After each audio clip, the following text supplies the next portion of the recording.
which, despite my sincerest efforts, I have been unable to eliminate from what is otherwise a harmony of mathematical precision, which has led you inexorably here. You haven't answered my question. The Matrix is older than you know. As you are undoubtedly gathering, the anomaly is systemic, creating fluctuations in even the most simplistic equation. Choice. The problem is choice. Right here at Revolution Radio, freedomslips.com. Be here Wednesday evening at 8 p.m. Eastern Time for Private Eye Matrix Revealed with Monique Lessin.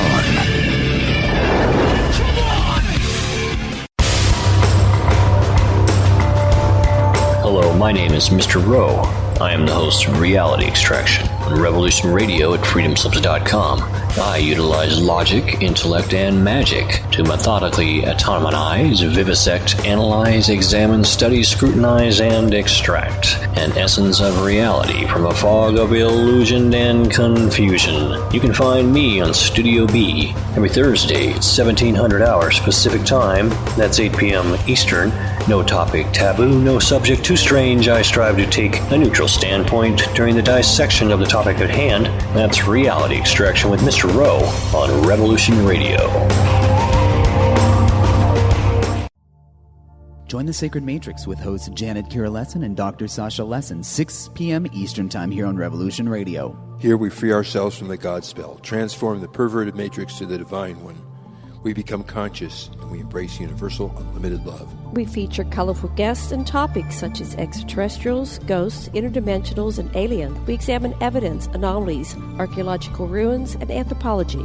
We explore past lives, future lives, life between lives. We get into astral projection, near-death experiences, archetypes, visions, and dreams. Episodes include time travel, teleportation, counseling, spirituality, tantra, relationships, peace, shamanism, peak experiences, and ego transcendence. Join the lessons Saturday, 6 p.m. Eastern Time here on Revolution Radio at freedomslips.com for the Sacred Matrix, a divine paradigm of love.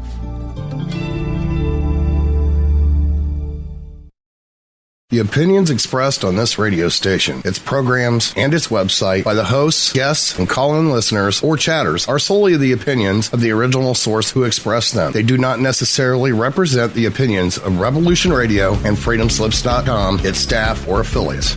You're listening to Revolution Radio, freedomslips.com, 100% listener-supported radio, and now we return you to your host.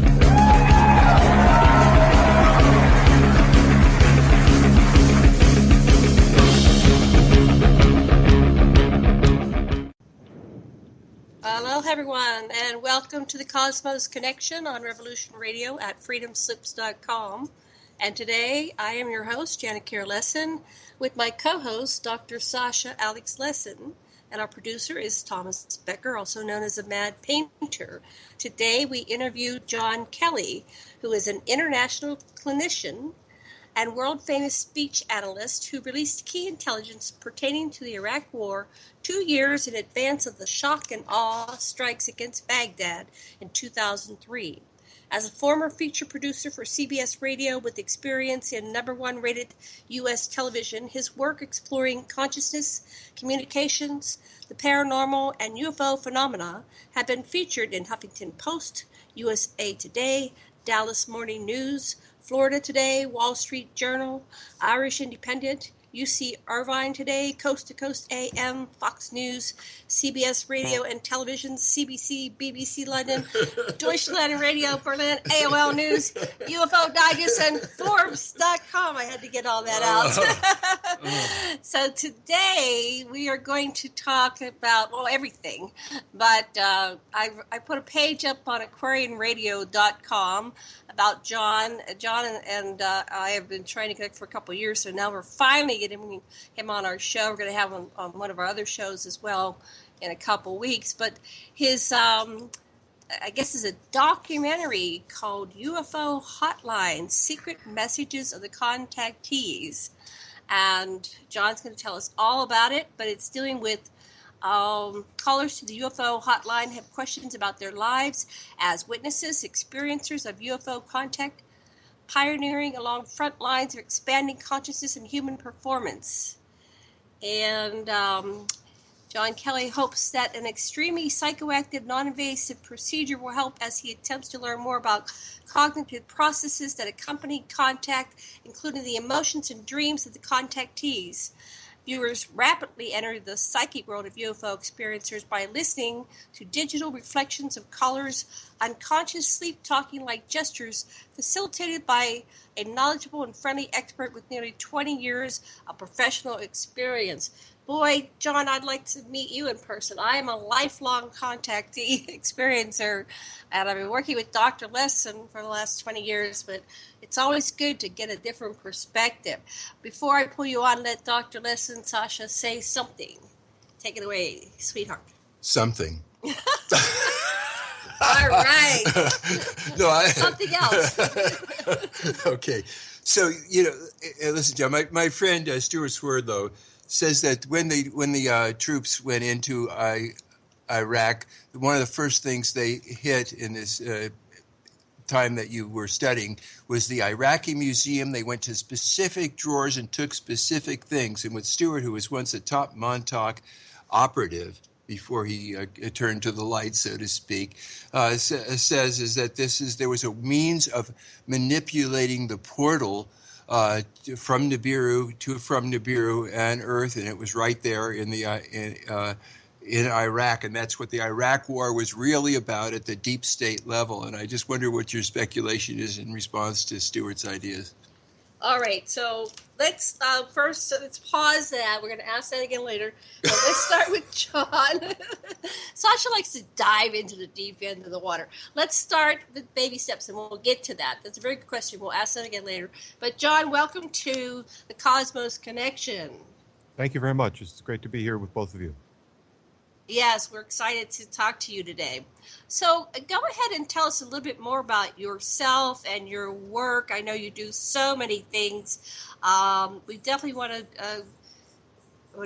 focus on the UFO hotline and contactees, because I'm one of them, and that really interests me. But go ahead and start where you feel moved to start, and then we'll continue down this deep rabbit hole, going deeper and deeper. Take it away, John. Well, I've someone who's been in the public arena talking about consciousness and communications issues for the past 20 years. I'm a former CBS radio feature producer. My work has been featured on U.S. television and international broadcasts, as you mentioned. Many people have talked to me over the years about what I'm doing as a private clinician offering alternative therapeutic services. My website is yourinnervoice.com. And, of course, that alludes to the notion that all of us, as I'm sure you're well aware, all of us have this inner voice quality. All of us have an intuition or a conscience that speaks to us in various ways. The particular studies that I followed that appear to objectify this characteristic are studies of human communications, of the human voice, where we use digital samples of people's speech and filter those samples in ways using the equivalent of an audio mirror. And we study the reflections of those samples, and in the reflections, we're able to discern the archetypes of the deep unconscious mind. My work as a clinician has been vetted by professionals in mental health, including psychiatrists, surgeons, and PhD psychologists. And the conclusions that they reach from working with me was that the findings and the procedure was extremely psychoactive. So I found this very compelling, these studies of speech communications and the unconscious, sleep-talking-like communications.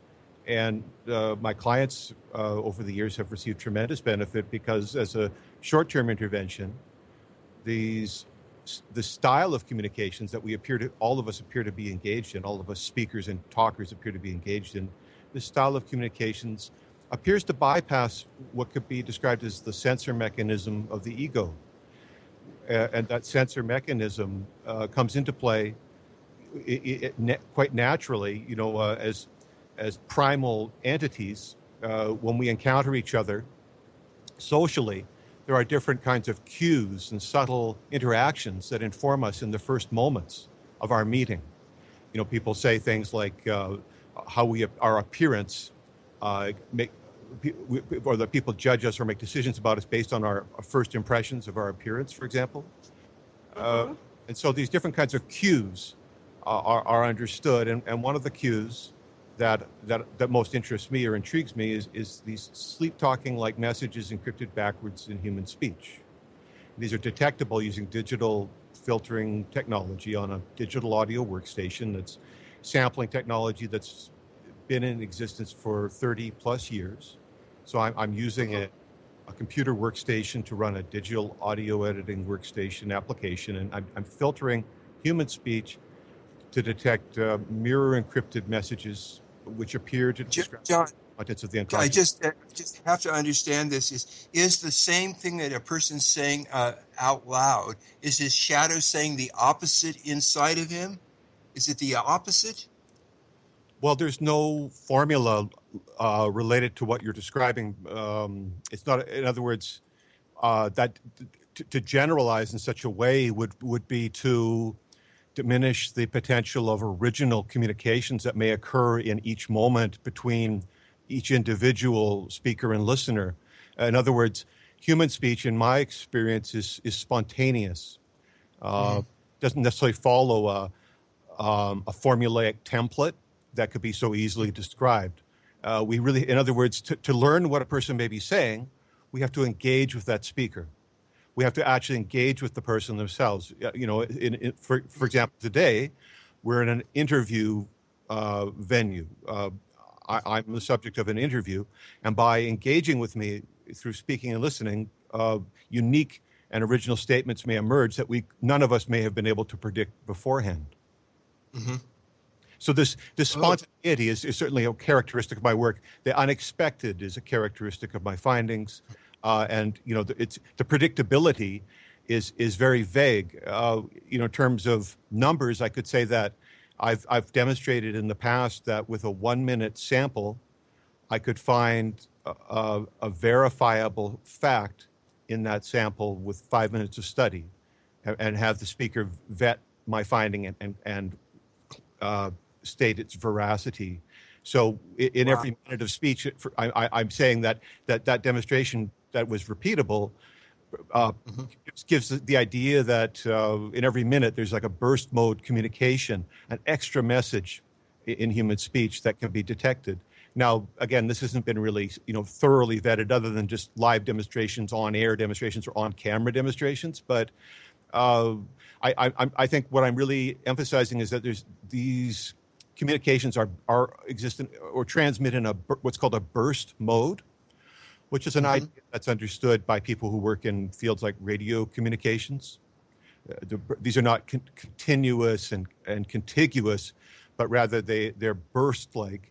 And so through careful monitoring, as I said in that example of that 1-minute sample, there would be an instance where there would be something that at least I, as the listener, could resolve, and I could return to the speaker and say, these are my findings, and the speaker would say, what you have reported is in fact a truthful statement of something, of course, that I would probably have no knowledge about, and the speaker would explain further to me. I have a question. Wow. I have a question. This is fascinating. Yeah. I was just reading an article the other day about the subtle racism in communication. So you have your initial contact, and then where you go from there. It's like we're always posturing and trying to figure out friend, foe, alliances, differences. Where do we fit? Where are we in relationship to each other? So there's that aspect. But one of the things as a contactee experiencer, and I'm a lifelong experiencer from the crib, and I'm 63, continuous contact, is I'm starting to read minds. But what I think is happening is that I'm interpreting the burst of information, that subtle information that's simultaneously going on with the upfront verbal communication, and I'm getting additional information, and then I can verify it sometimes. Sometimes it's too embarrassing, and I don't verify it because it's like I know what they're thinking, and I don't want to confront them. Anyway, I just wanted to put that out there because there's something going on, and I'm not the only contactee experiencer that is having an additional level of communication, and I'm reading minds. I'm What's going on with my psychic abilities? What do you want to say? Oh, just when I was training for NLP, one of the things we do is we breathe exactly as the other person is breathing. If we want to show more interest without seeming to direct anything, we sit a little further forward. Now that we've got them trained with our breath, we change ours faster, or if we want them to speed up or slower, and stuff like that. I don't know if that would certainly alter the rhythm. I'm not sure if those things would be encoded, but if that's a deliberate attempt, can you imagine how many things are going on unconsciously? It's like you've opened this whole encyclopedia. Well, absolutely. You know, in today's science news, scientists are reporting that the brain is capable of spontaneously constructing 11-dimensional constructs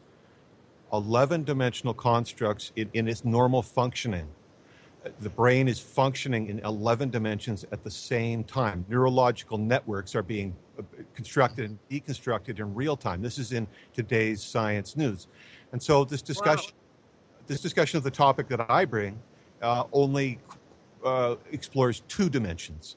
When science is ready to consider 11 dimensions, my topic is much more conservative. We only need 2 dimensions to make, what. Wow. And so for contactees and perceptions, as Janet has spoken about, inner perceptions of alternate flows of information that accompany real-time experience. What I understood Janet was saying was that when she's listening to people in day-to-day conversation, that she's having perceptions of additional insight that accompany that, yes, which may be auditory cues, or they may be visual cues, and I'm saying inner vision or inner hearing rather than necessarily what that person is wearing, etc., or yes, feelings. So this functionality is something that for the most sensitive people then calls upon resources for managing that functionality, because we could envision that a heavy equipment operator might be moving a significant load of materials in a crowded space, and when spontaneously 15 dimensions of information occur to them, they may have trouble operating that equipment under those conditions. It may be difficult, in other words, for normal functionality. The naturalness of our experience may be influenced by such a dense compound of information. My understanding of perception and sensing, if I'm correct, my readings have shown me that the brain does a lot of filtering, that the physical senses are intaking all these different wavelengths of information. We know that there's all these different spectra and frequencies that are permeating our environment, X-rays, ultraviolet rays, etc. But the human eye may intake those wavelengths, but the brain will subtractively filter the input so that only the visible spectrum, what we call the visible spectrum of light, is what the brain will deal with. And this may relate directly to concepts, as I've stated. It may deal with relate to concepts of manageability, that it may be more natural or more functional for us to only have to deal with the visible light spectra rather than entities in the infrared world and entities in the microwave world. You know what I'm saying? Right. Yeah, and I just want to say, I understand, like in an entheogenic experience that I had, I remember seeing everything seems to be wavy. It's like I'm looking through water. A bubble float is floating. My gosh, there is water. There's water on my eyes. I've always been looking through water, and I looked further, and I saw these look like molecules and so forth. And so that it's all there, but I filtered it all out except for when the entheogen was letting me cleanse the doors of my perception, so to speak. Absolutely. So the entheogenic experience, or the mind manifesting experience, is populated with perceptions of multiple dimensions and the populations who reside within those dimensions and the interactions with those populations and the transactions of information between dimensions, and it informs us of what the classical literature of ancient societies may have been describing when in the Greek mythology the journey of Odysseus is accompanied by encounters with legendary and mythical creatures and entities and magical displays, etc. Or in the Mahabharata of India, the interactions between the Gandharvas and the people of those times, and even the interdimensional warfare between the peoples of those times described in the literature. And so the pioneers of today who have taken, who have risen to the call of the entheogenic experience are perhaps, revisiting the classical pathways of some of the great genius intelligence of our, of our early history, both in the West and in other cultures, the diverse indigenous cultures are spread throughout the world. Right on. Yeah. They talk about Plato, Aristotle, and those guys. Basically, when they're ready for their passage to manhood, they went into a cave where they were surrounded by mirrors, and they had ergotamine, the stuff that was growing on a rye plant. Had lysergic acid, diethylamide in it, and so they got to see their many selves and reflect, and that was all just part of their rite of passage into, I guess, wisdomhood. And I want to go back to one thing, and then I'll pass the talking stick back to you, John, is that you mentioned the 11 dimensions. A lot of experience, not a lot, but some that I've interviewed and talked to, and I have a lot of personal conversations because we're all trying to figure it out, connect the dots. But people are becoming aware of their multidimensional selves and their existence simultaneously in many timelines, many dimensions, many vibratory frequencies. And that's one of the things that's coming through to me in my dreams, is that I am simultaneously living out lives on the 11 dimensions.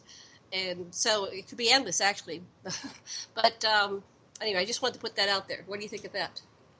Well, I think that your testimony speaks to the population that is on this cutting edge of experience, whose experience overtakes the conventions of the mainstream culture. In other words, our mainstream culture and our representations of life that inform us, from our grade school experiences and our interactions with media like television and film. A lot of that in today's society, in today's Western society, may place intense emphasis on the experience in the material world at the expense of a deeper introspective exploration of the psychic world, the emotional world, and the inner dimension. We're sort of at the zenith of materialism today, where we have advanced technologies, but our advanced technologies are not en masse or in great, in the greatest volume, giving portrayal to these richer interdimensional experiences. Rather, there's greater emphasis on our consumerism, that we need to purchase something in order to acquire happiness. But the mystic says that the key to happiness is within ourselves, and all we have to do is reflect, upon that potential with sincere intensity to realize it. So where this leads to, or leads back to, is that Sasha has invoked the mirror in his discussion of the Platonic cave, and the mirror as archetype and as instrumentation accompanies many mystical traditions worldwide. We could find other citations. We could look to the Feng Shui mirror of the Taoists, for example.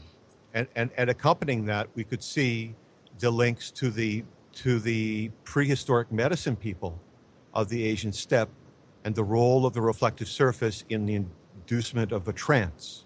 That the study of reflection offered the premise that that deep introspection could follow. It's so instructive, you see, in such a simple way when we understand that in common English usage, the term reflection implies meditation.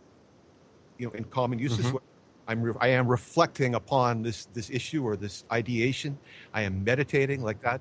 Then we see that the mirror surface has always borne or invoked that kind of quality. I imagine in my mind, I imagine that primitive people, sometime in the distant past, we're making their way through the forest, perhaps searching for food or shelter or something of significance, or maybe on a spirit quest. A junior medicine person on an initiatory quest who's left the village to go out and to find their spirit guide or their the inner spirit of healing from within themselves. And upon that journey, they come across a lake or a pond, a watery surface that's still. And on that still surface, they can clearly see a reflection.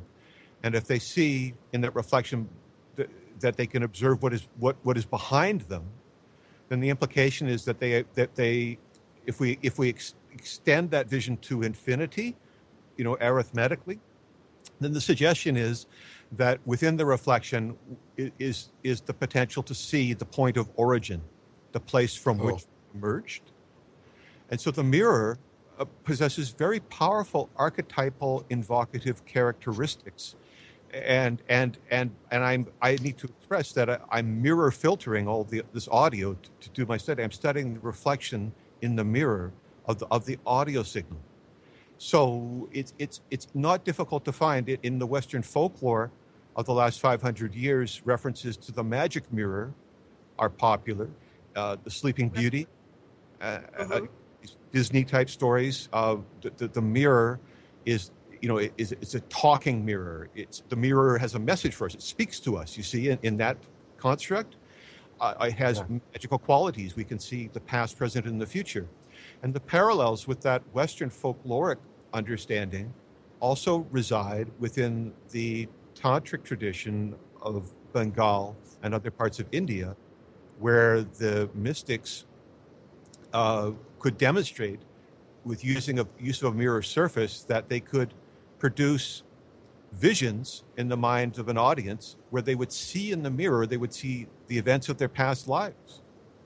They would see, as if they were watching a movie, they would see manifestations in the reflection of their past lives. In the Greek tradition, and I've forgotten the name of this particular practice, but I have read that in the 500 BC to 1 AD period, there was a practice whereby the relatives of the deceased would enter a cave-like space with water in it, and they would hope to see in the water's reflection the image of the deceased, and that this was actually it was part of the cultural practice of those times, that the ancient Greeks believed that they could do grief and recovery work using a mirror surface. Raymond Moody, our colleague, has done this very same thing using tubs of olive oil, and he started doing it with people in Greece. Sometimes the person they were evoking didn't come; it was somebody else. But then he started doing it in America too. And I want to say, it does come from the Hindu tradition ultimately, but in our own Western existential tradition, Heidegger talks about epoche, where you think about the part of yourself that's thinking about yourself, and think about the part of yourself that's thinking about the part of you, and you basically keep reflecting from on the reflector until you ultimately come to the source point. It's just an intellectual way of I think, the exact same process. I believe you are correct that I had read Raymond Moody, Life After Life, and he had cited this practice. So you know better than I about his research on this. But what I mean to emphasize simply, though, is that encounters with reflective surfaces were possible throughout the world in ancient times, and in fact, apparently, 4 billion odd years ago, in the early days of planet Earth, there were lakes of methane on the planet. And if anyone had been around in those times, and I remain open to the possibility that perhaps people from distant planets were here. I mean, I don't remember myself, but it's quite possible that if any intelligent person was there at the time, they would have seen a reflection in those surfaces. So the universe, in other words, is constructed in such a way, it seems, that these signposts are evident in normal experience, particularly in the natural environment.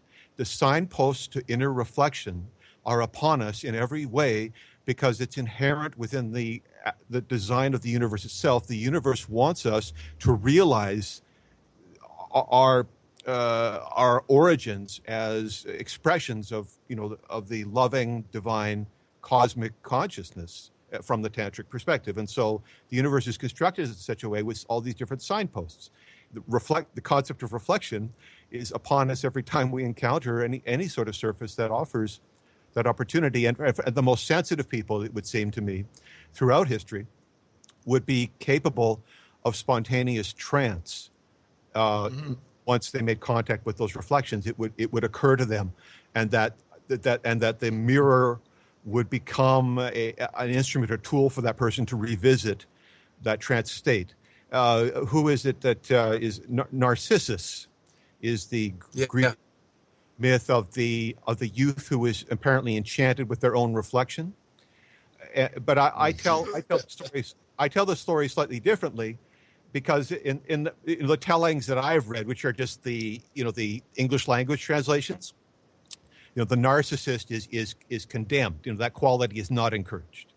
But my reading of the primal character of the narcissist myth is that that person is engaged in a deep trance, and if I'm not mistaken, Narcissus falls into the water and drowns, and that's the moral of the story: is don't get too engaged with self-reflection or you'll die. But in the tantric sense, all it signifies is that they merged with the waters of consciousness. That's all it really means. They fell into the ocean of consciousness, which is actually a great thing. So we have these literary references are complex for several reasons, one of which being is that today's humans in the West experience these universal and indigenous sources from a colonialist perspective, rather than that of the person born from within that society, and that lensing in some ways may provide unfortunate distortions of what simple truths we may otherwise be able to realize. And I'm citing this. I'm saying that my readings of the 19th century translations of the Narcissus myth are moralizing about self-reflection, when in fact that may be a very powerful tool, and that merger with the waters of consciousness, the ocean of consciousness, the same one that Vishnu is floating on. That may be an awesome experience. Maybe we shouldn't be so hands off of it. One of the things to do when you're reading material like that is to remote view from the consciousness of the protagonists and antagonists in the story, so that you can feel as much as possible what it's like to be in those times and places with those cues that you would be responding to. It's an interesting way to expand a bit. Well, I do think that ultimately, because the truths that the best traditions can offer us are expositions of what's already inside of us. They're descriptions of our potential. That the most sensitive people simply need is a touch point. They just need to touch base with that in the external form, and just like that sensitive person who sees the reflection and becomes entranced, the journey takes them on its own way. All they need is that initiatory contact. And so when I offer my work as an alternative therapist, and I present my findings derived from these studies, these mirror reflections in human speech, those become the touch points for the participant. When they hear those sounds, some of those sounds become very invocative, and as a consequence, there is a lot of testimony about my work that catharsis occurs in the first session. Catharsis being significant release of emotional material. In other words, the entrancement of the unconscious mind through engagement with the reflection is something that is practical and manifests in my sessions, and there's a lot of testimony regarding it. That's why the PhD psychologists say that it's extremely psychoactive. Is the frequency of the sounds theta is slower, different than the manifest? Well, we're talking here about wavelength, frequency, and amplitude questions. And so to clarify, in my study of yoga, what we're pursuing is the high amplitude, low frequency wave.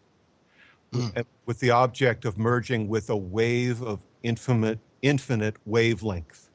That normal waking consciousness is of higher frequency, but that breakthrough consciousness or the entranced consciousness is occurring on slower frequencies, but the waves are of greater amplitude. This relates to the ocean and the notion of merger into the ocean of consciousness, that the wave is so great that we are absorbed, like a droplet of water that merges with, a greater body, an ocean.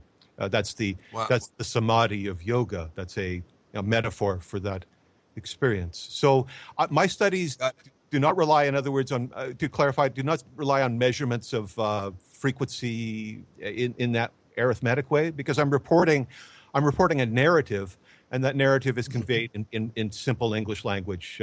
My clients can't. If I said to my client, that message at 432 hertz really got me excited, that may or may not be meaningful to them. But if I shared with them that these findings, these discussions about your relationship with your father, inform me about some of the difficulty you may have felt growing up, that may be very powerful for them, and they may be able to, act. Their emotions may be able to express under those conditions. Okay. Okay. Question. Okay. Just so we used to an e-meter or the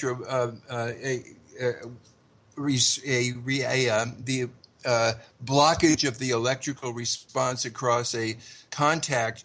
Even if a person on the surface you're saying dog, cat, house, mother, with the same tone, and when you say mother, it goes wah wah wah up and down the needle, and so in other words, suddenly you've created an electromagnetic skin response that's blocking the charge, and so I imagine something like that is going on too with what you're doing.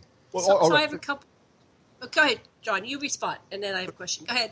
Thank you. So to speak to that, the measurements are. The participant gauges their own response, and the measurable effect is noted through the feelings that arise. The client's feelings come to the surface, and the feelings can be very mysterious, because people may harbor latent sadness or latent anger or latent fear due to unresolved trauma. Yeah. And due to dissociation, which is a powerful self-defense mechanism, particularly for children who are surviving trauma, dissociation may shelter the ego from perceptions of those feelings. And so when they come back to earth, so to speak, when they are brought into a scenario, a safe setting, where they can, participate in that encounter, it may be incredibly alien and foreign to them. The feelings they'll report, they say, I'm feeling these feelings. I don't know why I'm feeling these feelings, but I'm feeling these feelings. And so I'm working on that feeling level, and I'm measuring progress in the session through the participants reporting. How do they feel? And inevitably, through this bombardment of these sound waves that we're listening to together, it can provoke this kind of very powerful emotional response, and with that caveat in place that the emotions that emerge may be incredibly mysterious to the person who has harbored them. And I say it's simply related to dissociation. That, in other words, that the emotions origins from, let's say, a childhood trauma that was unmanageable at that time. The child did not have the resources to manage what was occurring. That was the difficulty at the time, the source of confusion. The survival mechanism is typically dissociation, psychic dissociation, which leads to all kinds of other problems. When people are disembodied and still trying to live in the world, they may have a lot of functional issues. They may even have physical health issues related to that. And so, getting the mind back into the body, and not just, into the gene chakra, but like we're doing the tantric journey, from crude to subtle, That means we may have to journey all the way through the crudest senses to identify the inhibitors. And when the inhibitors are lifted, then the spontaneous response is joy, and the person lifts themselves up. But again, so what I'm getting to is that through subjection to these sound waves that are found in my work, the deepest feelings are provoked, and this cues the idea that we live in an acoustic universe. And from a yogic perspective, all the chakra and other kinds of instrumentation that's in the body are acoustic constructs. And this is why the yogis calibrate the chakras through the recitation of mantra, which is sound waves. So the same effect occurs in the sessions. So Janet, you go ahead and speak, please. Yeah, I don't know if you know that we are yoga masters. Dr. Sasha and I are Tantra masters, and we're about to engage in another round of teaching a bunch of students up to the certification level. But this is fascinating. I think this could fast track us into clearing just chakra energies and Kundalini awakenings and engaging humanity in a greater capacity towards this evolution of consciousness and awakening that is so critical at this time for the very survival of our species on this planet. So I'm extremely excited about your work, and I somehow want to study with you and find out how to integrate this into this practice that we're about to take to the next generation. We're seniors, and there's two 30-somethings that want to come learn from us, but I think we need to learn from you to integrate this into our chakra balancing, clearing, and the reintegration of the divine feminine and masculine. My question, I just want to say a few things. I know we're all excited here because this is just revolutionary, is can you take this analysis from anybody's speech, like Trump's, or go back and do Obama's or anybody, and find these hidden words within it? It's kind of like, reminds me of the Beatles back in, I'm a child of the Paul 60s. Is Dead. Paul is Dead, right? We played the record background. Can this be done with just about everything and anything to find out kind of like if they're lying, or what's the underlying truth of any information that's being conveyed to us?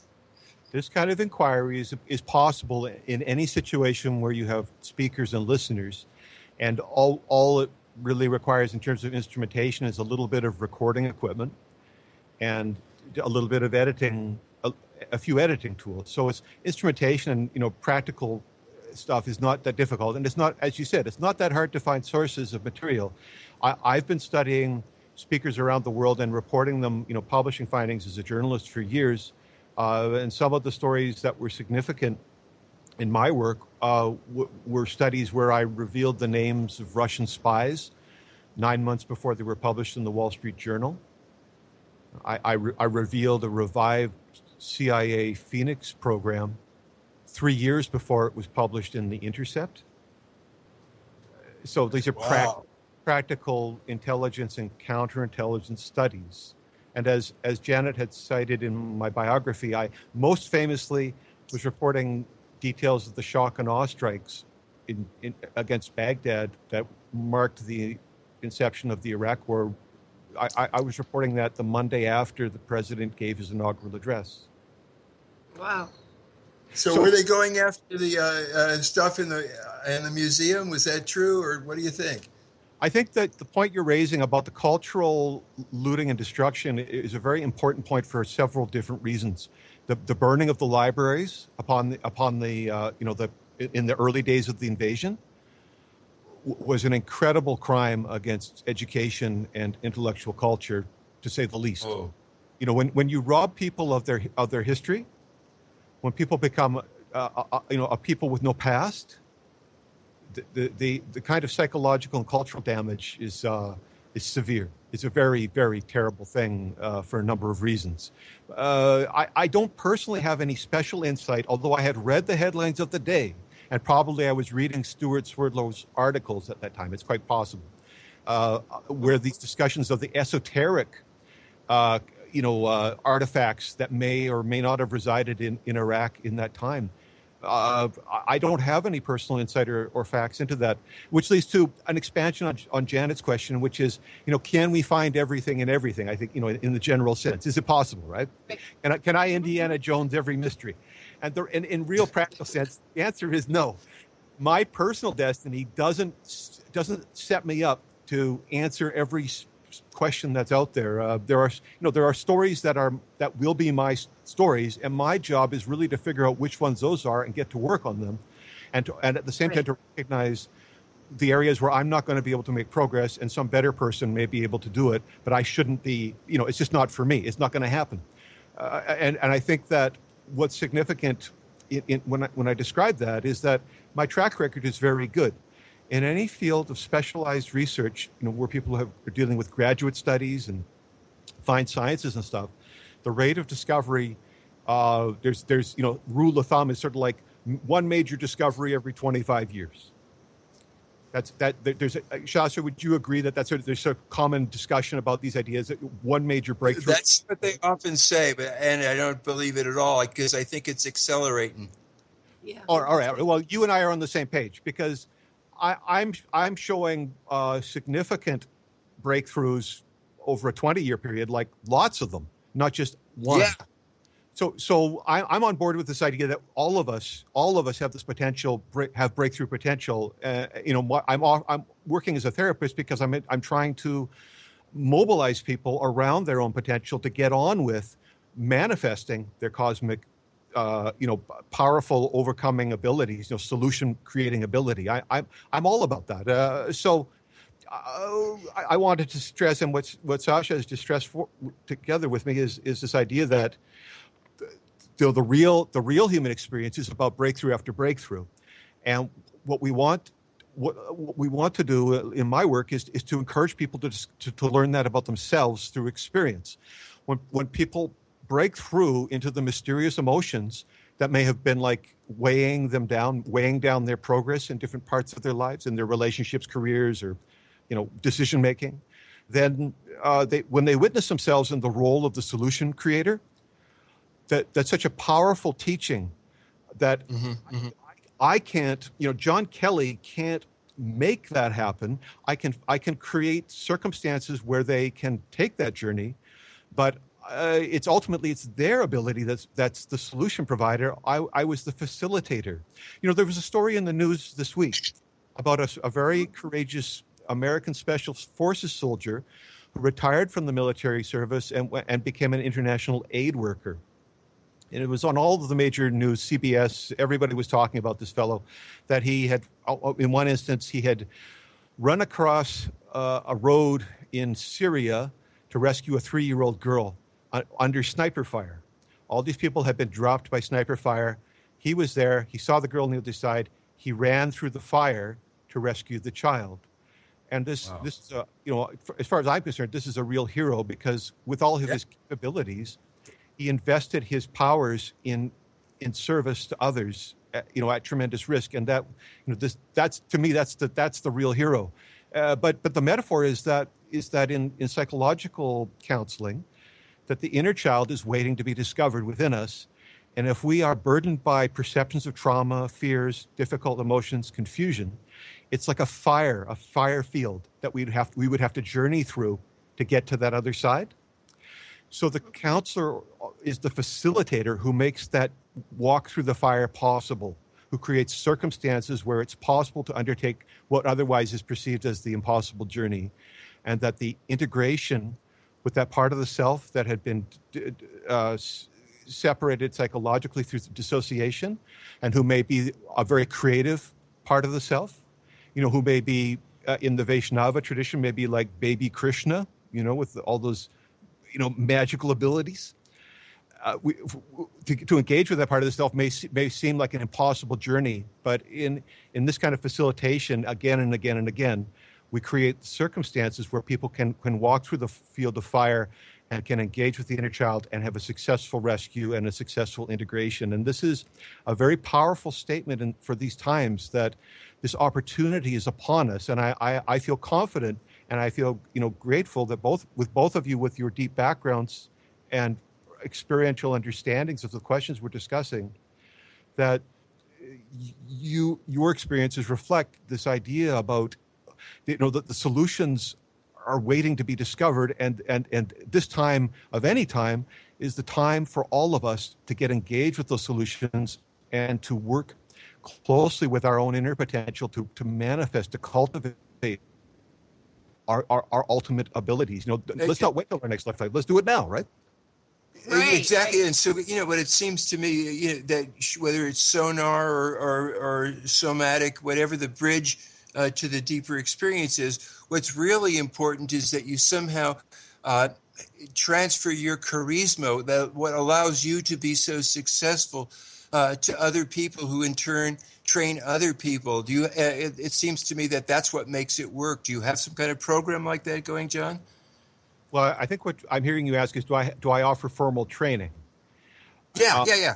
But which is an important question. But I'm going to speak to the subtler element of your question, which relates to modeling behavior.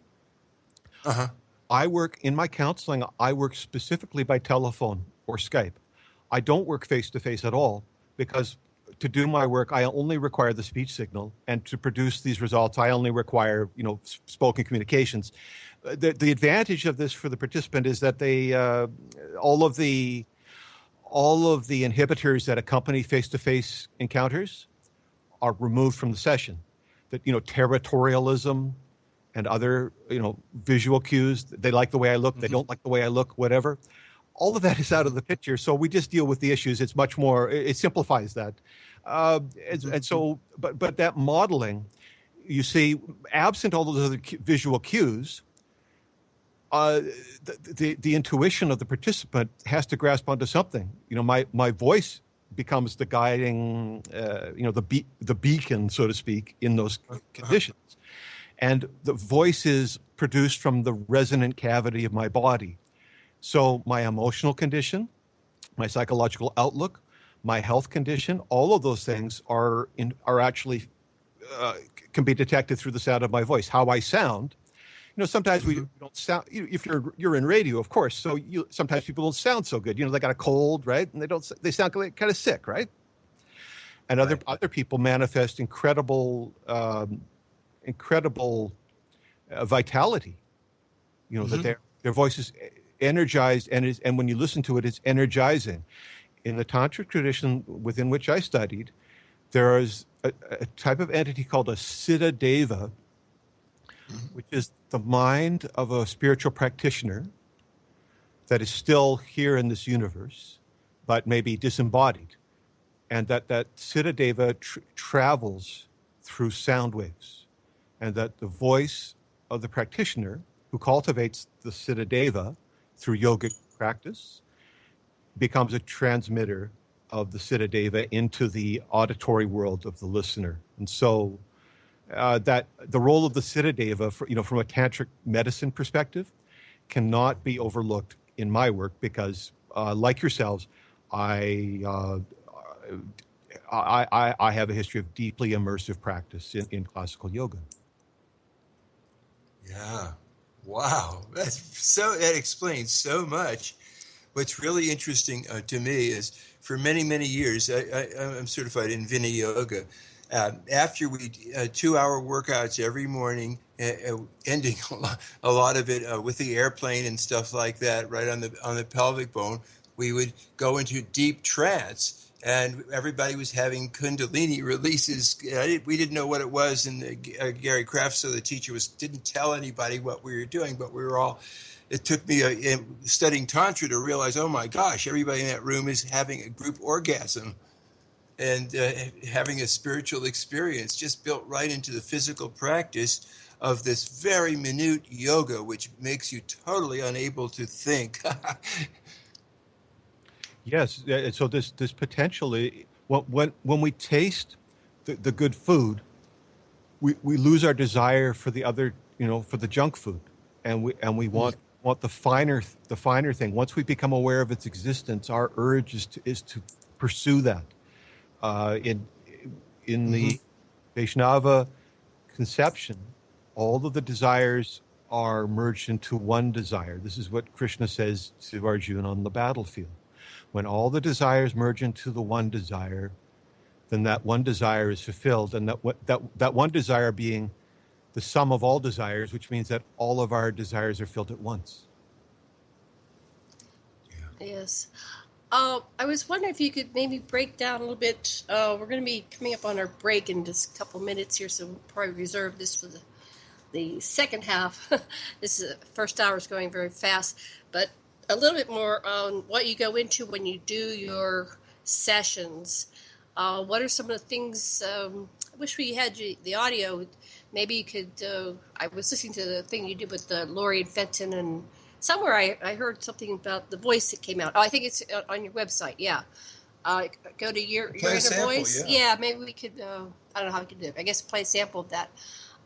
What kind of things emerge? So basically, people are talking to you, and they get little things that come out, kind of like the Paul Stead type thing.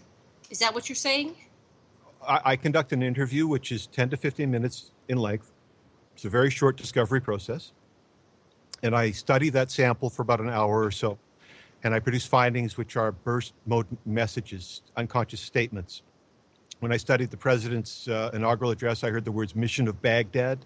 And when the pastor spoke after the president, I heard the words missile attack. It's very simple remarks. But when you add it up, the shock and awe strike of Baghdad in 2003 was a missile attack. Hold that thought. We're on our break. We will be back in about 5 minutes. Thank you very much. You're listening to the Cosmos Connection on Revolution Radio.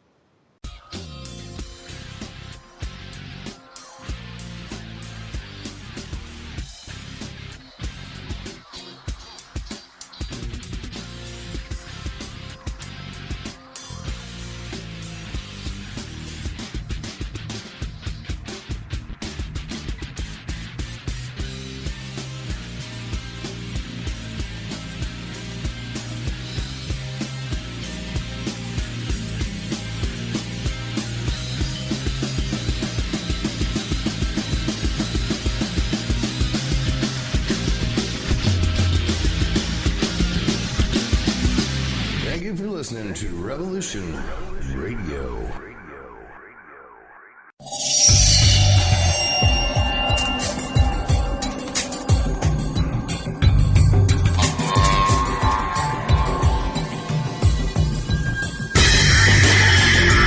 It is no secret that the so-called mainstream media is best described as controlled propaganda. Countless news stories are either totally ignored or spun with half-truths, and because of this, essential facts and vital information are often compromised. Join Dr. Ott every Friday night on Studio B at 10 p.m. Eastern and learn why The Story Behind the Story was nominated for a Peabody Award in its second year of producing unparalleled broadcasting excellence in 1997. That is, if you really care about learning the truth.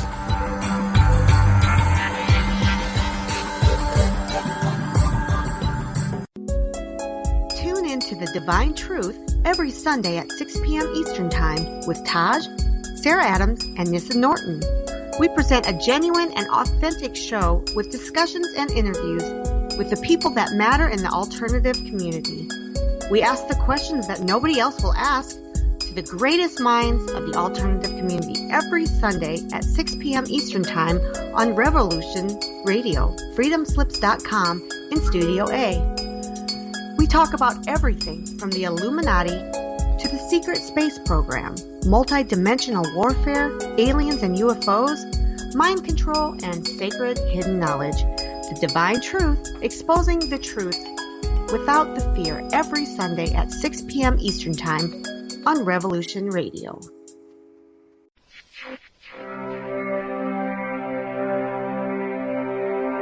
Most guys freeze.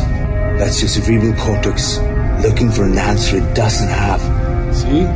Even your brain knows you're screwed. The body's filling with adrenaline right now, whether you know it or not. Your heart's beating fast. It's getting a little harder to breathe. The neurobiological system is telling it to run, but your knees are too weak to move. Fear is not real. The only place that fear can exist is in our thoughts of the future. It is a product of our imagination, causing us to fear things that do not at present and may not ever exist. That is near insanity. Do not misunderstand me.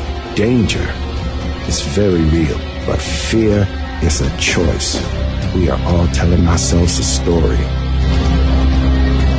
You're listening to Revolution Radio at freedomslips.com. 100% listener-supported radio. Reporting to danger, unafraid. Right here, where information never sleeps. Revolution Radio.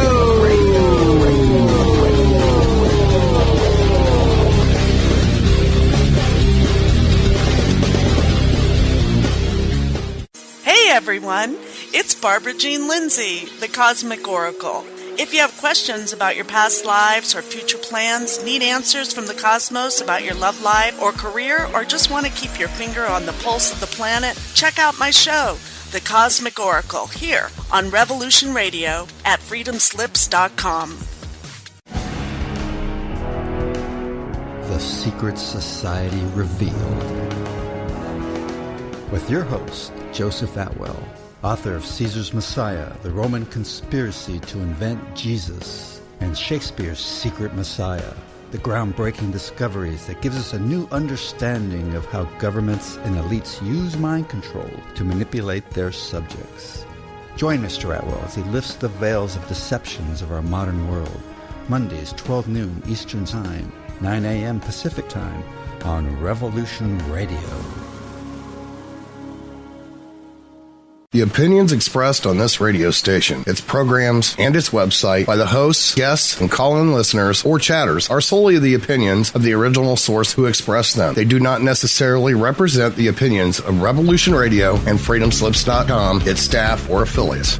You're listening to Revolution Radio, freedomslips.com, 100% listener-supported radio, and now we return you to your host.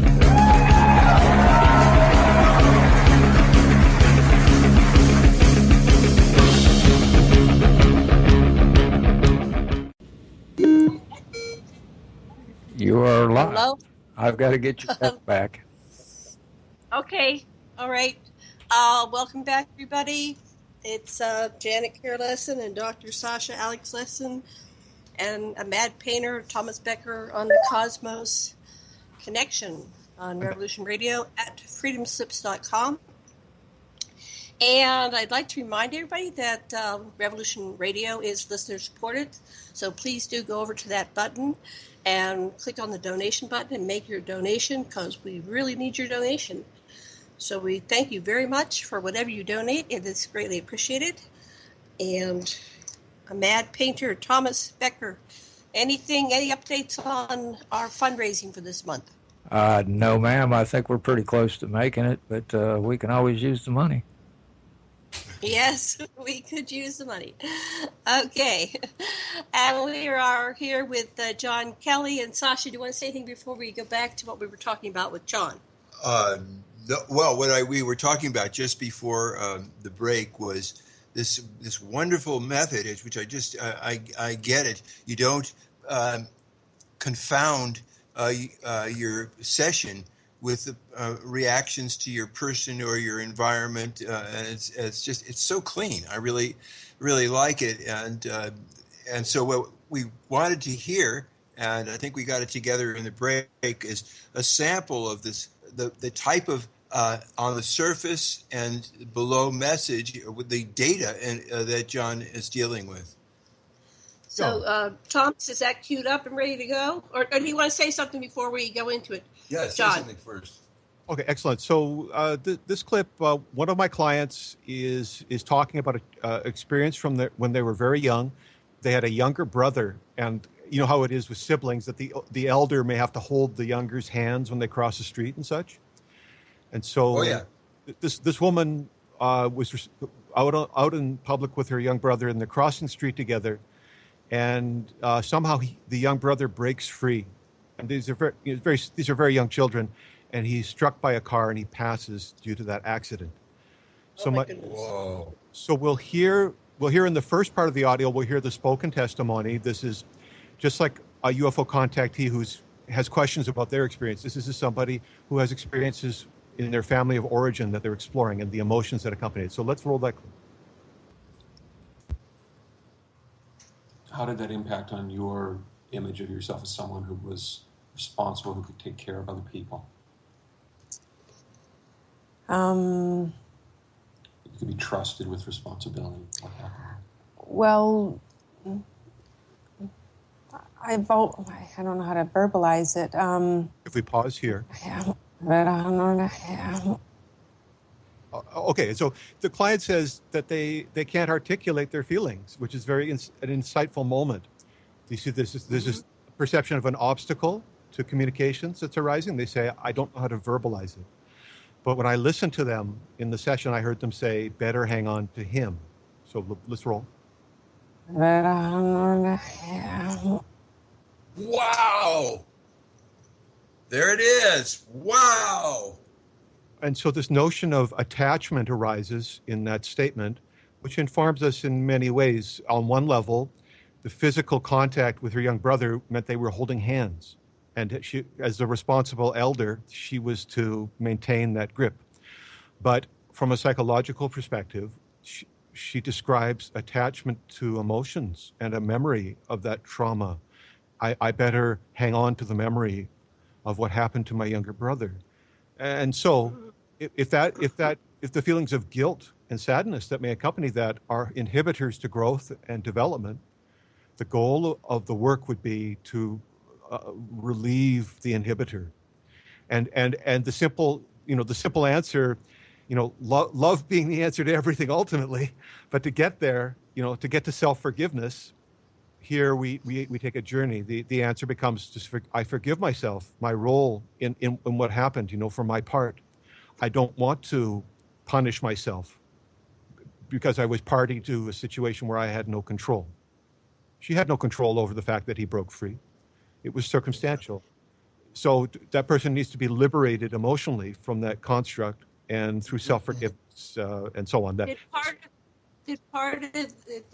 that young boy want to die on some level, and on some level did they have sibling rivalry and she didn't hold on tight enough? Because the end result was what happened, right? That's what Freud would say, yes. Yeah. Well, so at some level they participated in the outcome of what happened. That all the parties were bound together by destiny. Yeah.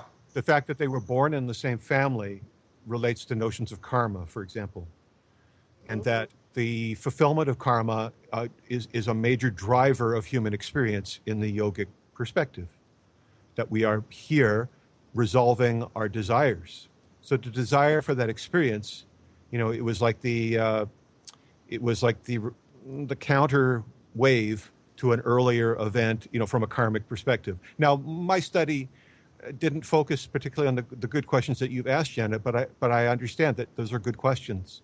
My simple understanding as we speak today is that the parties were bound by circumstances beyond their control.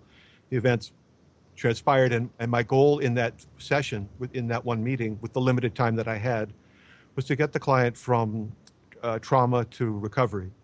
I understand totally. In existentialism, we start just with the assumption, if I created this experience for my own growth and evolution, what is the message I could take from this encounter? And rather than say, let go of the part of you that, spaces out, we say space out, you've contributed. Tell us how you've contributed to her life then, and continued to contribute to her life, and what are your underlying needs and interests. We don't want to kill you because sometimes she may choose from her center to identify with you, space out. But what signal would you like to give her so she can consider whether or not in this situation that she's confronted with, what are your concerns, and then she will look at it from her witness. It's it would take a bit of time. I understand you have limited time, but that's kind of where I would go with that kind of a situation. So in my work, the emotion becomes present in that moment. The encounter message facilitates the expression of the emotion, and that the client is encouraged to make contact with that emotion through an inner directed inquiry, which may be for them visual, auditory, or kinesthetic, just like your NLP. When they have a on that state, they may perceive that the expression is occurring at some location in their body, and surprisingly, or perhaps not surprisingly, the typical report is that the feeling corresponds with a chakra location in the body, and so the client is encouraged to visit that location in an inner directed journey, and to report their findings upon contact with that place. And through very simple breath work, the client transforms the conditions at that location to their satisfaction, and they manifest the new vision at that location, of that place of feeling within themselves, in a self-led way that I only facilitate. In other words, I don't dictate the outcome. Rather, I facilitate their discovery of what is right for them, trusting that their inner guidance is intelligent enough to help them to make their own decisions. I love your methodology. That's so beautiful. I hope you train a lot of people. Now, do they go into, have you had clients that go into like strong emotional release and catharsis? Yes, this is commonly reported that catharsis in one session occurs in my work. And then, okay, so have you done follow-up on these procedures to see how effective the reprogramming is? Well, I don't speak in terms of programming and reprogramming, but I do have scenarios where I have clients who've worked with me over long periods of time, like a year and a half. But I will say that due to the intensity of the work that we're performing together, that for many people, this may be a once-in-a-lifetime experience, that the heavy lifting that occurs is so transformational that they need time to assimilate and to recalibrate and to bring their new insights and expressions into their everyday life, which, in other words, I can see people every 2 weeks, but it seems to me that once you give, if you have children, once your kid gets that new skateboard, the idea is kind of get them out there riding the skateboard. It's like, let's find out what life is like on 2 or 4 wheels, right? So that's an important part of it. But yeah, I've worked with, in some cases, I've had clients who've completed 18 sessions, 25 sessions, and to me, those people are heroes, because the heavy lifting that they endured, if I'm reporting, and if you accept my claim and the testimony of the PhD psychologist who worked with me, if you accept the claim of catharsis in one session, and I'm talking about the first session, the first appointment, then that's extremely intense work. And most people, even those who are very familiar with psychiatric counseling, those people will find that to be a incredible amount of heavy lifting. And for many, that will be a lifetime journey in one session that they may never, their urge to come back into that. It may affect them, their primal response to it may mean that what they really need is to take a break from working with me and just go out in the world and experience life with those new attributes manifest. Some of the reporting that comes back is people say things like their personalities changed. They say their responses to everyday situations that were difficult for them prior, they manifested new responses, like the difficult person at the workplace, that everyone's in their 9 to 5 working together and not everyone's getting along to their best of their ability. And they have, difficult personalities, and suddenly that difficult person was no longer a problem. They managed dealing with that person in a way that was graceful and effortless, and they felt that would have been impossible before. So these are discussions about feelings and psychological outlooks, but more dramatic examples arise when I've worked with people who had neurological injury, like people who had survived car accidents and had closed head injuries. I had a client years ago who had completed their PhD, had suffered a closed head injury, and then had gone back to school in their recovery for a second degree. And they wrote this effusive testimony. I probably have it right here at my desk about working with me. Oh my God, it's just so powerful. I have it right in front of me. Our session was the turning point for me. I wasn't myself. Taking prescriptions, high blood pressure. They completed the work. They left their relationship. They took back their power, is what they're saying. The work saved their life. This is really heavy lifting. So yeah, that person who went back to school said that their performance had changed. They were no longer the quick wit that they had once been. By circumstances, things had changed. But yet the return to functionality, they felt that the work was so personal for them. It was so, so unique to addressing their personal requirements, because it was, all of the findings were derived from this scan of their personal voice, not something where I consulted a reference book like a dream dictionary and gave them a cookie cutter solution. It was very personal. You pay back their voice to them. They hear their own voice saying these things. Just like my client, we today heard my client talking about hanging on. Right. And in the session, in my reporting, once I've discovered my findings, I come back. Just like I've been in an X-ray lab, and now I come back and with my findings, and we look at the X-ray together. We listen to the discovery together, and we encounter them. And now, as a special caveat, it's important to understand that I don't warranty that anybody can hear what I claim to hear. I don't guarantee that I can make anybody hear anything that I claim to hear. And I don't warranty that I can necessarily hear what other people hear. So there's certain things that occur under those conditions. I'm reporting something to somebody. Let's say I'm saying to somebody, it says, "You're angry at your dad." And they're looking at me like, on the other end of the phone, what's this guy talking about?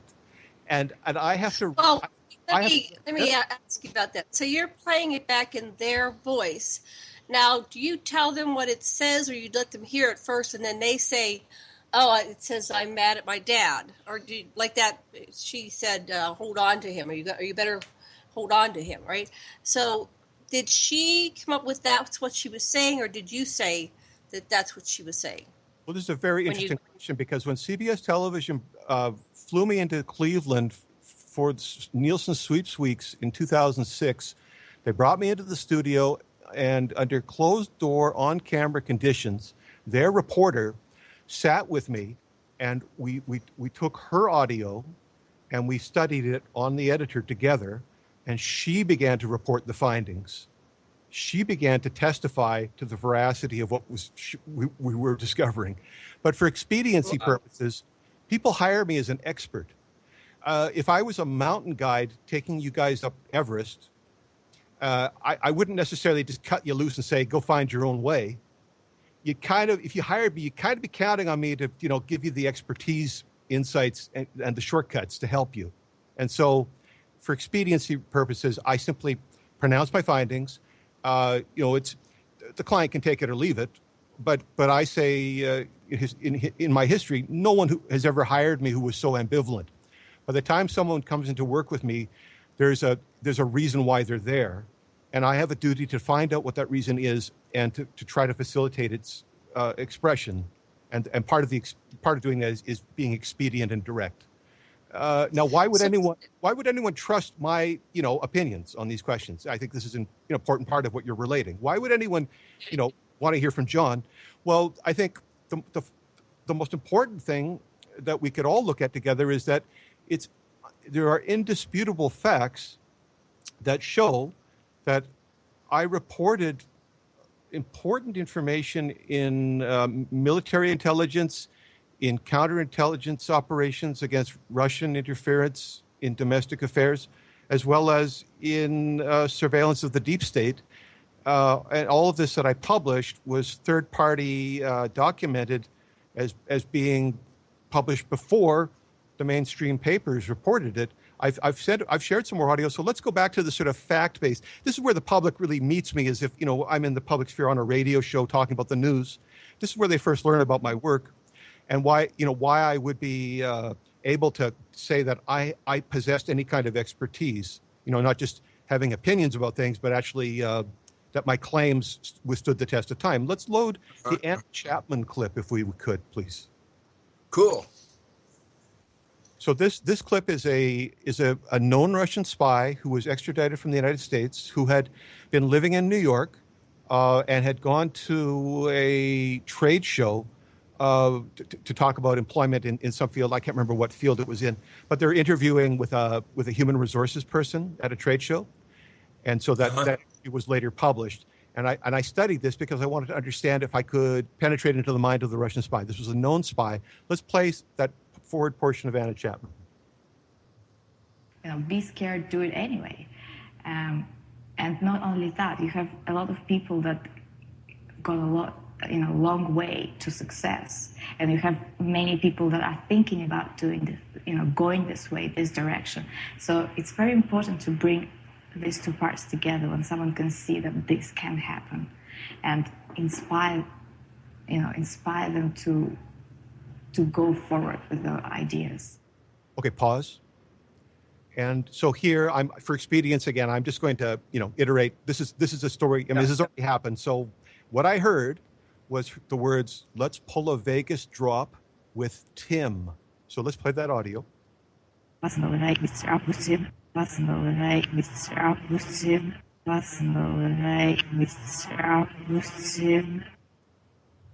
Okay. Wow.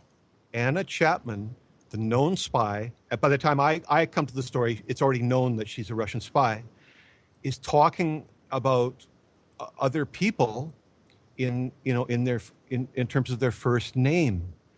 And so I report this. The names of other parties are manifesting through her speech. What could it mean? 9 months later, the Wall Street Journal, citing anonymous U.S. officials, says that Tim Foley was the youth accomplice of the Anna Chapman spy ring. Tim Foley was named in my publication 9 months earlier. The links that Janet has shared on the Aquarian Radio website, these articles are posted, and you can follow the links, and all you have to do is look at the date stamps on those servers. I don't own those servers. I don't operate those servers. Those servers are independent records of these events. That independent third-party documentation can be subpoenaed in a court. And, a close forensic look will show that I reported the name Tim in relation to Anna Chapman 9 months before the Wall Street Journal. So this qualification is quite intense.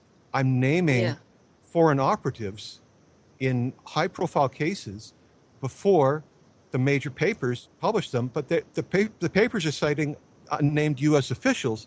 I don't know anybody in Washington, D.C. Right. Hey, have you been hassled because you've been disclosing stuff that the government doesn't want you to disclose? Well, that's just the story of my entire career. I'm so glad you asked. I'm under so much pressure. My work is under so much pressure. It's almost indescribable. How difficult my journey has become, and this is the yin and the yang. The balance.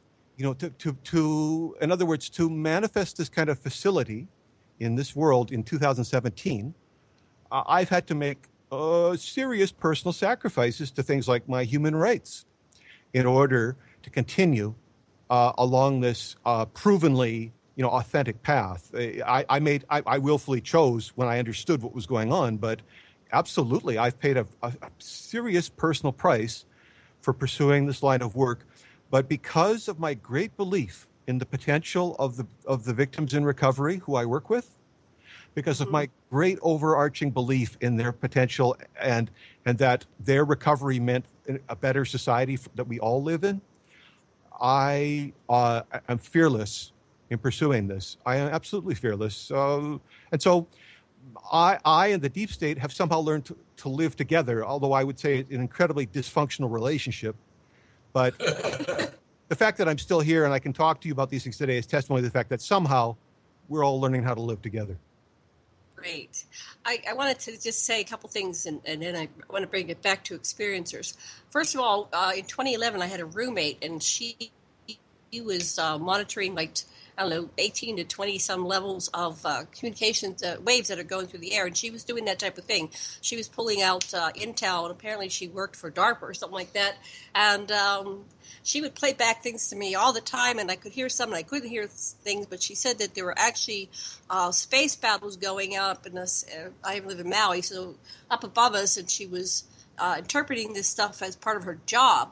And then in 2011, she killed herself. It was so intense, and she just got so wrapped up in it, and she committed suicide. So I know this stuff is out here and it works. And there's high-level government officials that are, they respect this and they monitor it, and they get their intel and they solve problems, and they know how to, it's kind of like what was that called? The imitation game of the World War II. So now we're monitoring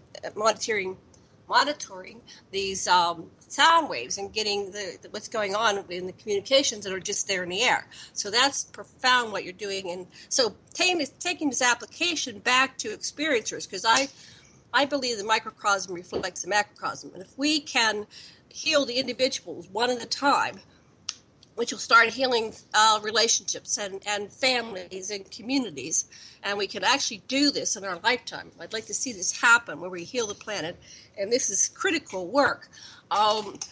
But one of the things I see with the experiencers is that they might have 20, 5, 10, 15, 20 critical incidences that need to be explored. So it may take more than one session. I'm just looking at how can we do this, because, these people are dealing with MyLabs. They're on board ships. They're being impregnated. They have fetuses taken away. Their whole life is a lie. They can't tell their family. They lose their jobs. They lose relationships because they do say something, or if they don't say something, it affects them on a deep level. I just wanted to bring we have like a little bit less than a half an hour left, bring the conversation to the experience level. Sasha wants to say something. He's over here waving his hand. Just a few things. Obviously, when government thinks you've got info, that you're a candidate for MyLab's abduction. I've had so many people. If you've got info they want, they do all kinds of weird things. I would suspect that happened to you. And another thing I find, I love your idea of giving people the option of just one session can change everything. And I like to give people the inner therapist that's been modeling on you. You're a good one to model on. And so they have an inner Jon that can direct them in the open-ended direction that they need to go to reflect more when they end the session with you. Yeah, we're not addicting people to therapy, but go ahead, Jon. Your thoughts. So again, people are welcome to come back, but in practical experience, if you have a deep encounter with a cultural phenomenon or a life experience, part of the natural expression of that is the time of reflection and the integration and assimilation of that event, not simply going back and doing it again. It was stressed to me, in my early days of my practice by a licensed clinical social worker in California named Dieter Dauber, who was very well known and respected by the people who worked with him. He took a great interest in my practice, and he stressed to me that the population seeks opportunities like this on their own terms, and so being available on call or on demand is more important than introducing formal structures. That rigidity may not facilitate the best outcome. People will come when they're ready, when it's natural for them. And so I support that. And in the course of doing that, some people have, as I said, done dozens of sessions, but for the majority of people alive today who encounter this work, it may be that a one-time journey like this is enough, in terms of what's manageable and what's natural for them. I'm open to meeting more of these super athletes, super performers who can handle the heavy lifting, because I want those people empowered. But again, it's beyond my control. I want to go back because I've heard several important points have been raised. Janet was talking about experiencers, and so experiencers and multi-dimensions of experience. Experiencers are unique in some ways, and also they're like everybody else from a practical counseling perspective. And what I want to emphasize is that in terms of human experience and its multi-layers and dimensions and special niches, that all of this could be related to a wheel with multiple spokes, and that the counselor's duty is to bring the participant to the hub of the wheel, where the slightest recalibration may produce a profound result on the performance at its perimeter. Rather than spending our time on the perimeter of the wheel and traveling its circumference, we want to follow the threads into the center. And what we begin to discover is that many of the issues are interrelated. That, again, my hypothetical example with the relationship with the father, that the character of that relationship may express itself in work. It may express itself in personal goals. It may express itself in physical health. 3 different arenas, let's say. Mm-hmm. But all of them are like spokes on this wheel. And when we get to the hub, instead of having to try to work, and expend a lot of energy on each individual issue, if we can get to the key issues and transform it at those places, then on all these different levels, that change will be expressed. So the goal of the practitioner is to get to the heart, to the root, to the core, to the center, and facilitate a recalibration at that center place. Because just the slightest, the slightest change at a key location will result in profound reflections across the board in all these other areas. Does this help with the implanted memories, the brain mind wipes that they have, those things that are intentionally put in there by either the extraterrestrials or the government? There's people with false memories. They get their minds wiped. They're missing time. I've worked with a client whose whole life before he was awakened in the lab was an imprint, an implant.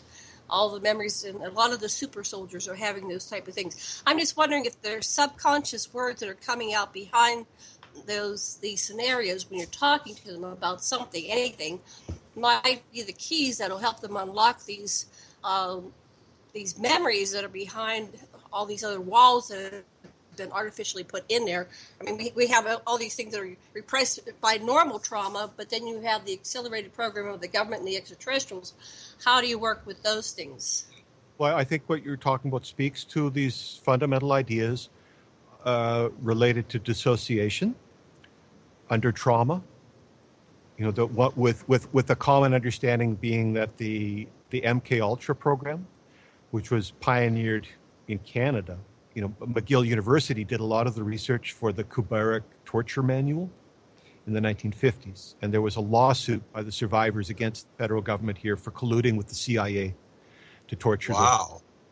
It's written up at the McGill University student newspaper has a fine article. You can find it on the McGill University website.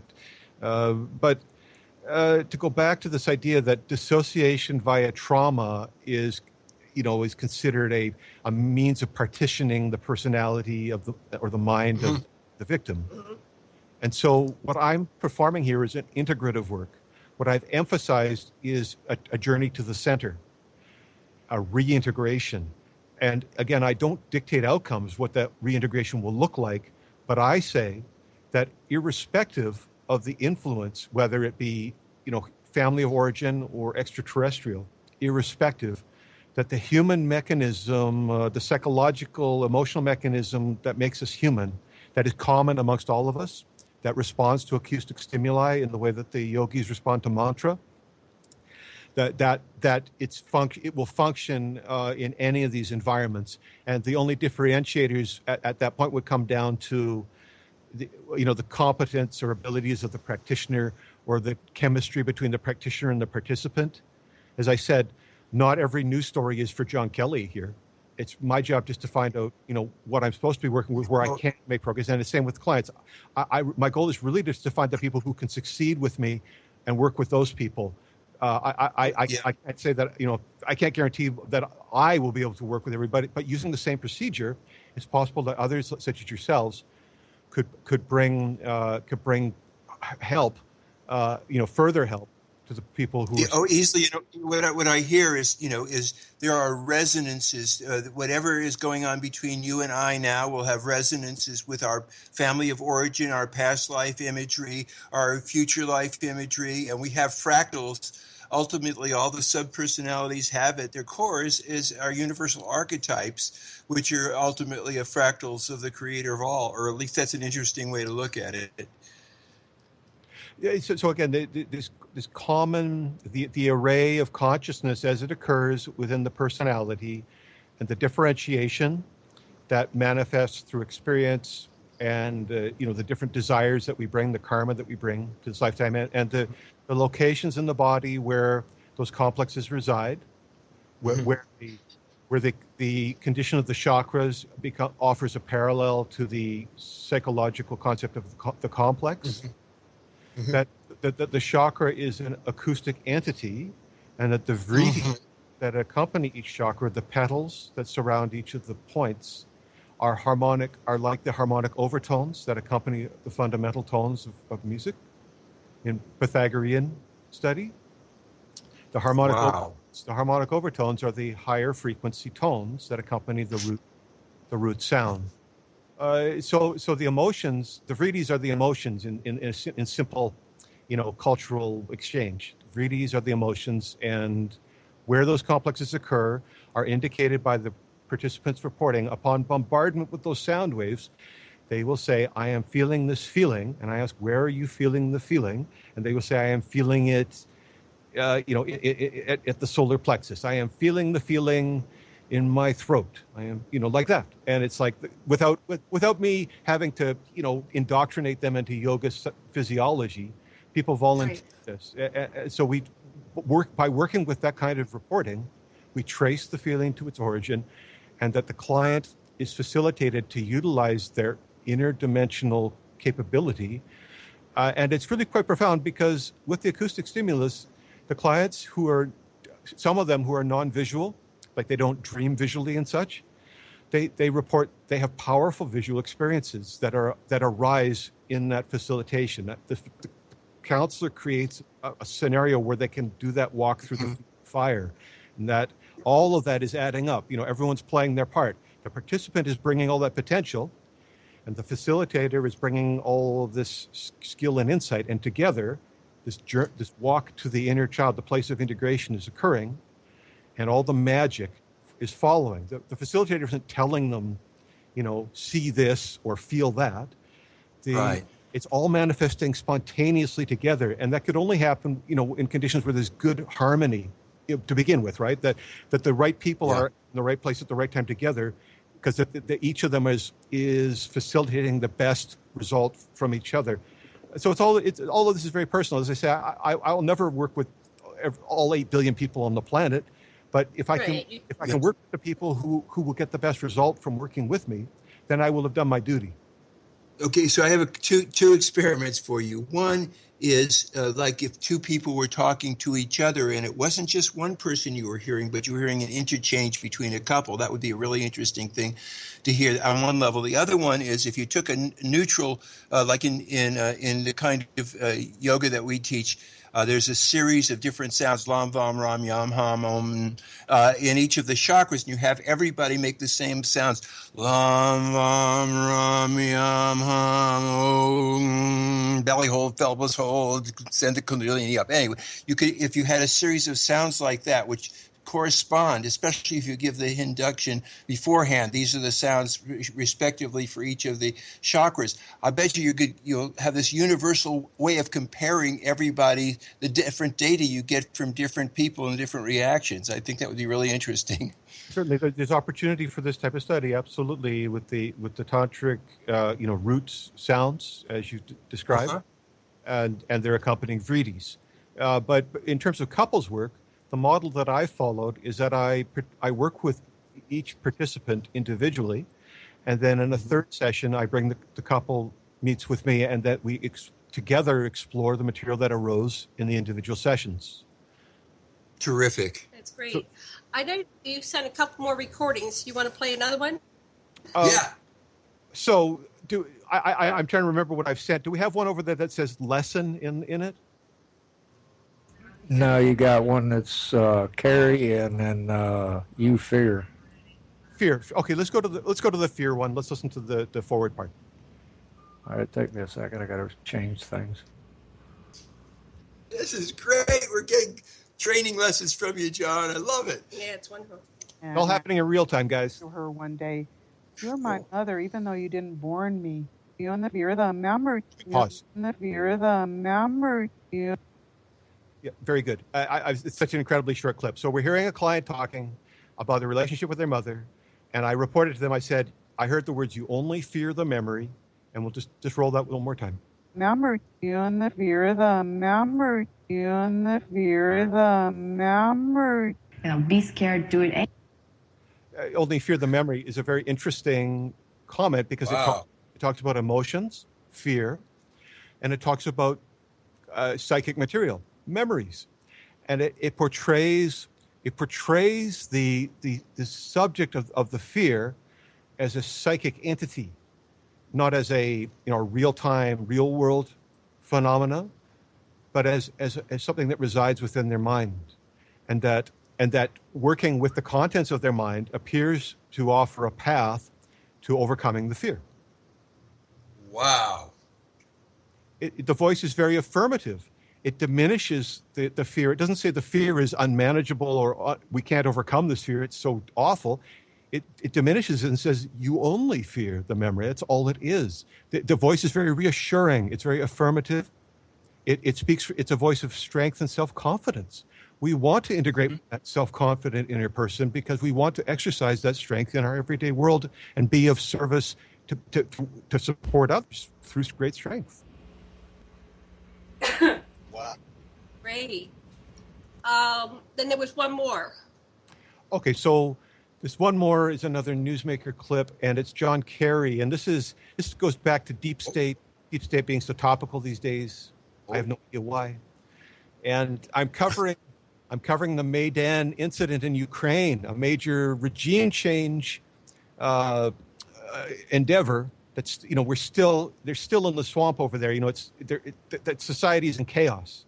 They went through a coup. They threw out their democratically elected officials and they replaced them with a new government. And they're still trying to figure out how they're going to make things work.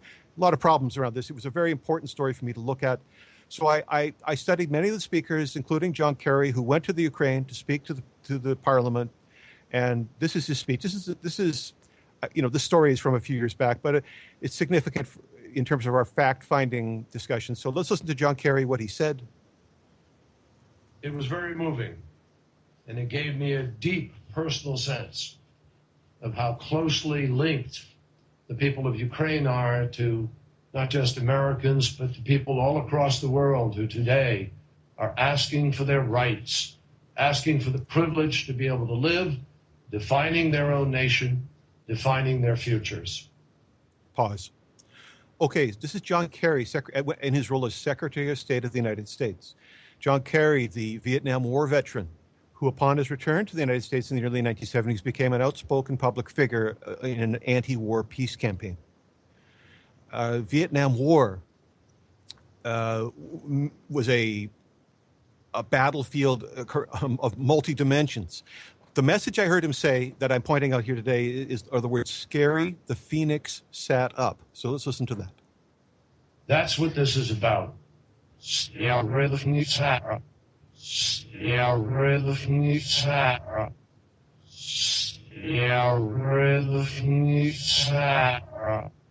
Okay, the phoenix sat up. Well, this is very interesting. Phoenix being a city in Arizona.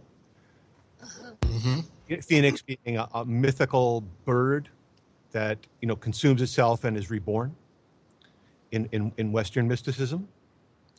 Phoenix being a CIA assassination program that was implemented during the Vietnam War, a counterinsurgency assassination program. I reported this story in 2013, I believe. The links, Janet has prepared all these links and put them up on the Aquarian Radio page so people can consult the articles and see the timestamps. I reported this 2013, and in 2017, the beginning of this year, The Intercept reported as well. I said that Jon Kelly's message indicated a revived CIA Phoenix program. That was my finding and my deliberation based on that finding in 2013. And The Intercept, which is the repository of Edward Snowden's NSA cache, which is, a very prominent whistleblower newspaper, they reported it 3 years later. They said the CIA Phoenix program was back on track. They brought it back. Well, that's really, really beating the clock. If we accept the notion as yogis that Krishna manifested as great time or Mahakala in his Vishvarupa form on the battlefield, if we accept that time is a person in that construct, then here we see that the bondages of time are liberated from my work in such a way that I'm outperforming the most prominent whistleblowers of our day, the most famous whistleblowers. Snowden's name's attached to The Intercept. These people are far more well-known than I am, but I'm outperforming them in the factual, real-world way. My intelligence on the CIA Phoenix program was revealed 3 years prior to its publication. Either The Intercept sat on the story, or I had special arrangements with time itself that facilitated with grace that I could consistently detect and report information that would be proved factual after the fact. Time is personal. That's the notion that Krishna is conveying. Time and consciousness are personal. You guys already know all about that. But my work, I think, speaks to that in as much as we're in the future. What do you hear from the Donald? Have you heard? How could you avoid listening to him? Well, it was a very important issue because I've been covering presidential inaugurations since 2001, and there was considerable expectation upon me by society to continue in this reporting. During the 2004 presidential campaigns, I was participating in 10 panel interviews a day after day, because the demand for this coverage was so great. And so with that, precedent in mind, I came to some conclusions, many of which were not very popular, about the current state of affairs in the United States. The popular president, Donald Trump, has been elected, there's no doubt. But there are significant controversies that have attended his first 200 days. And, it's constantly in the news that people are concerned about Russian interference and the relationship with Russia and the Trump campaign. When I studied the president's speech to the CIA, which is like the day after the inauguration, when President Trump went to Langley and gave a speech at CIA headquarters, I thought this was a great opportunity to see, what that environment would stimulate, from the mind of the president. And what I heard him say were the words "lie for Russia." I heard the president say this. This is the story's up on newsinsideout.com, where I write alongside Alfred Weber. My story was published January 22nd, 2017. And on February 13th, 2017, Trump National Security Advisor Michael Flynn resigned over reports of non-sanctioned pre-inaugural contact with Russians concerning U.S. sanctions. And it was revealed that the White House said openly that they let him go because he lied about Russia. I articulated the reasons for Michael Flynn's dismissal on January 22nd, and on February 13th, Michael Flynn was gone. But I believe, Michael Flynn is a typical tip of the iceberg, and that the Russia collusion questions go all the way to the top in this situation. For the president to give such an utterance qualifies him, in my estimation, as a co-participant in events that could not have occurred for someone who had third-hand proximity. You know how we talk about separation by degrees? Yeah. Yeah. I believe that the president is very close to these issues, so close that he could articulate it in a way that I could detect it. And again, I beat the clock. I punched in 3 weeks before it became, acknowledged as a fact that lying about Russia was a problem in the Trump White House. So time and consciousness are personal. The yogi merges, with the supreme. It's all personal. And if the supreme is time, then time is within us. Our cosmic potential is time itself. Time is flowing from within us. This construct that we experience is emerging from within us. We all have a part in as co-creators, as mini deva, jiva personalities. Here, all of us are conduits.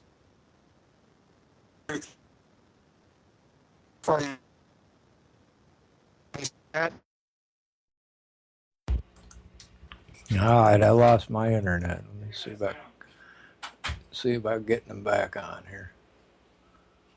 Janet, you there? Yeah. There we go. You're live. I'm trying to get John now. I'm going to check. Randy's not back yet. We're glad to be back. Right. Us radio wretches were lost, but now we're connected. It's an amazing grace. We have about 2 minutes, too. We only have 2 minutes. How many more? When do we go? When does the show end? What time? Do you know? About 55, 57.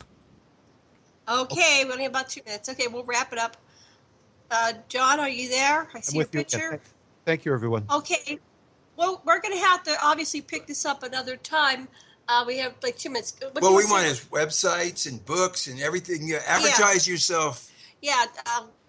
Last right. 2 minutes are yours. Thank you, everybody. It's been gracious to be with you. I appreciate it so much. My name is Jon Kelly. My website is yourinnervoice.com. I recently produced a 72-minute independent Canadian feature documentary called UFO Hotline, Secret Messages of the Contactees, where all of the procedures and ideas that I've been discussing today are put in action, where callers to my have disclosed their UFO experiences, and I go looking for the deep subconscious material that they disclose in the mirror filter of their voices. So newsinsideout.com, the link is there on the front page, or my website, yourinnervoice.com. Just click there to watch the documentary. $5 rental. I think everyone can handle that. Support my work. Come to me and inquire about sessions, private sessions by telephone or Skype. I work internationally. I have 20 years of practical experience. I've demonstrated today that my findings are vettable and factual. My findings are testable. And that the greatest test will occur in the crucible of your own mind when you work with me and you receive that special stimulus that's so customized and personal to you, which are these reflections from your own voice, facilitated by an expert. I hope you'll take me up on that offer. Yourinnervoice.com. Thank you.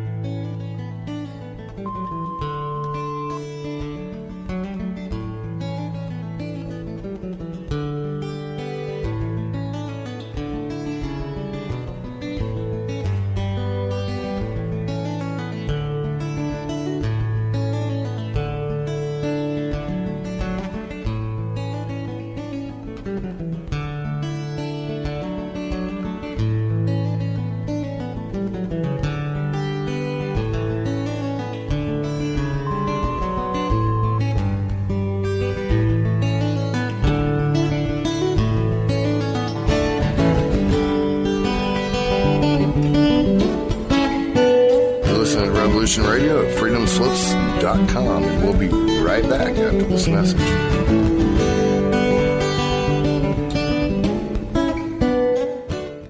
To develop an alternative to SWIFT systems, the U.S. monopoly on international banking clearing. Militarily, some of the bluster coming out of the U.S. is insanity. The possibility of winning a nuclear war, no matter what their computer simulations might suggest, there is no way that a U.S. first strike would wipe out our means, and we will retaliate regardless of their anti-ballistic missile systems in Eastern Europe and South Korea. Sometimes it is an advantage to be underestimated by one's enemy. But in this case, U.S. underestimations could lead to extinction of the human race. Our nuclear weaponry, military strategies, and defense systems must continue to be state-of-the-art to assure that destruction in the event of a U.S. attack is mutual. That's just what we need. Anybody remember the I can't remember with Matthew Broderick, but they did a computer simulation, and the computer finally figured out that the best way to win is not to play, mutually assured destruction. Well, keeping our distance from the U.S. certainly does not entail getting involved in their elections. Donald Trump didn't have a positive thing to say about China during his campaign, although he made noises about reducing America's foreign interventions. We heard the same from George W. Bush and Barack Obama, and look how that turned out. Trump also made noises about rapprochement with Russia, but it was clear that he'd be fighting his own deep state if he won, which we did not expect. Why would we poison relations with Hillary Clinton, who we and most experts did expect to win before she even took office? It's a further sign of rampant delusion a complete unwillingness to deal with reality that Clinton's Democrats are blaming Russia for problems they brought upon themselves. Okay, folks, it's the end of the show here. I blabbered on enough, and I hope you get the point. You better go up and support the station, please, and buy some seeds, invest in some products that we have, donate to the station, keep us on the air. And Sean David Morton has now escaped, and he did not show up for his sentencing. So the only thing I can say to him is Frank Zappa's song, The Grand Wazoo, applies to Sean David Morton. See you later, folks.